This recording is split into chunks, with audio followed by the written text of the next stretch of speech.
دې نوجوانانو ته درخواست کوم، خاص کر زما ځوانان رونه چې اکثر نوجوانان الحمدلله دې مجلس کې ناست دي، نو تاسو ته دا درخواست دی او د الله فضل الحمدلله چې چرته لاړ شم اکثر تقریبا 75% نه ولا 80% پورې دا نوجوانان زما د بیانونه اوري، دا کلیپونه اوري. الله دې زموږ قبول کړي، والله دې ملګرو لاجر وي، ډېر محبت اظهار کړي. دې نوجوانانو ته دا درخواست دی چې ملګرو ما ته پته ده په پړو نه راټینګېږئ، خامخا به چکرې وهئ، ځئ خو به خامخا چرته خو به ځئ، خو یاد ساتئ د هغه ملګري سره چکر ته لاړ نه شئ چې د هغې د لاسه ستا مونځ خرابېږي، د هغې د لاسه ستا اخلاق خرابېږي، د هغې د لاسه ته په ګناه کې مبتلا کېږي او میوزیک لګېدلی دی او ډز ډوز دی او ډنګار یې جوړ دی او ټوله لاره در باندې ګواه شي او ډېګونه لګېدلي او درزار یې جوړ دی او ګانې دي او بجانې دي او الله مته اکسیډنټ په دې حالت کې وشي او په دې حال کې ته الله ته ورشه.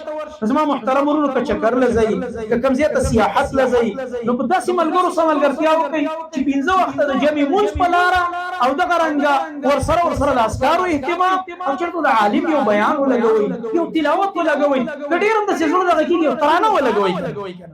یو ترانه ولګوئ مزېدار ښایسته، په دې ګانو بجانو د دې ګناهونو نه د دې نافرمانو نه زما محترم ورونو ځان وساتئ.